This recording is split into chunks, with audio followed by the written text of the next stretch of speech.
Hey guys, so today I'm going to be looking at people who will never forget an act of kindness. Yeah, let's just get right into the video. We were a poor family. My mum had made a point of saving up enough once to take my sister and I to the zoo and museum.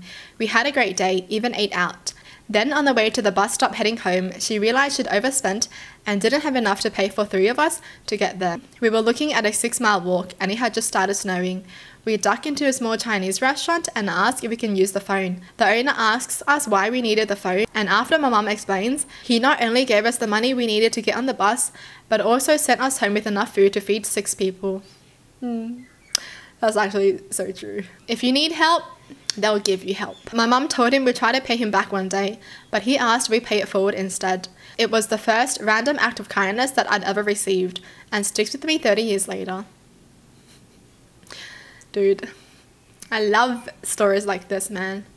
Honestly, yeah. I mean, who wouldn't help someone who's in need to go home, right?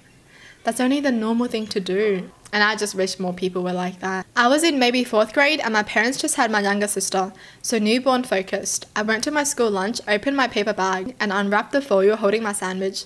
There was nothing inside. It was actually just 2 slices of dry white bread, and I was sad. Literally, my table mates all chipped in various components and made me the most amazing ham and cheese sandwich I'd ever had.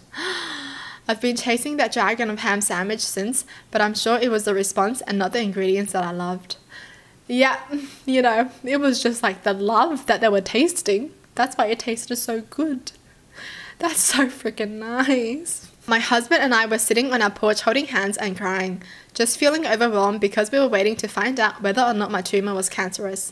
Our neighbour saw when he was coming home. About half an hour later, he came over with some fresh baked cookies. He didn't even say anything, just smiled, handed them to us, and went back home. Just thinking about that moment has been crying again. From his kindness, not the fear. The tumour turned out benign. Good! Oh my gosh. Wow, that's scary. But I'm glad they had each other.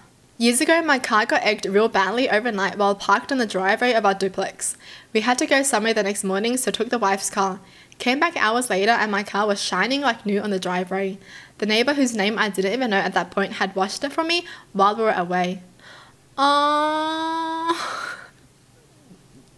Imagine if the neighbour had something to do with the egging, you know, like maybe his kids, right? And he's like, oh, I will clean it for you. One miserable wet slushy morning, my baby was sick and we needed groceries, milk and her prescription. I got the groceries and meds and I just shoved my cart through the sloppy parking lot. My jug of milk toppled onto the ground and exploded. A woman saw me and picked the jug up for me and said, you can go back in and they'll get you a new one. And I replied, thank you, but my baby is sick and I just needed to get her home. And started buckling her into the car seat and unloading the rest of my groceries. Right as I was finishing up, the same lady came rushing out of the store and handed me a new jug of milk. I was so thankful I was literally crying in the parking lot. It's almost 12 years now and I still think about that lady and her kindness. I hope she's having a wonderful life. Oh man, that's so nice. That's something I would do too because I would feel so bad. You know, I'd be like, oh my god, it's okay, I can get it, I'll help you. When I was maybe 4 or 5 years old, I made friends with another kid in an airport and he was playing with a couple glued together Lego cars. Me and that kid played for like an hour with those things, and when it was time to go our separate ways and board the plane, the kid insisted I keep one of the cars. And while I insisted he should keep them, he said it was proof that we were friends. And to this day, roughly 20 years later, I still have that car packed up with my childhood box. That friend of mine was a good kid. I hope he's doing well. You guys should find each other now. You know, post it on the internet and find each other and catch up. Oh, that's so freaking cute. A man in a full business suit with a briefcase handed me an umbrella in a torrential rainstorm and wouldn't take no for an answer. I still had to walk through Times Square to get to the train, and I'm sure he got soaked going wherever he was going. A couple of weeks later, I gave the umbrella to a lost girl in my neighborhood when it started to rain and she didn't have one.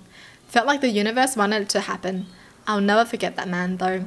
Wow! Pretty much like paid it forward kind of thing. Fate. I was homeless about 10 years ago and I got my things stolen. I had one night in Portland where I was very cold. I was shivering on a concrete bench. Another homeless guy comes up to me. We talk for a while and then he gives me a nylon shirt. Not much, but he knew I was hurting by the cold and he did that. I still have it. It saved my ass. Well, yeah. He just knew what you were going through because he's been through it. That's sad. I hope he's doing well. I remember in high school, my life was really bad because of abuse at home with my parents and kids bullying me too. This girl in my English class would always smile and make jokes and talk to me, even though nobody else would. It brightened my day, and I still think about her years later and wonder how she's doing. Dude, people like that are the best, man. It's like that person when you're talking in a group setting and then no one else is listening to you, but that person is. You know, they're making eye contact and they're like, yeah, I'm listening to you. Best person ever. My oldest child was in the hospital on a ventilator, sick with pneumonia after a bone marrow transplant for an aggressive leukemia. He was 13 years old at the time.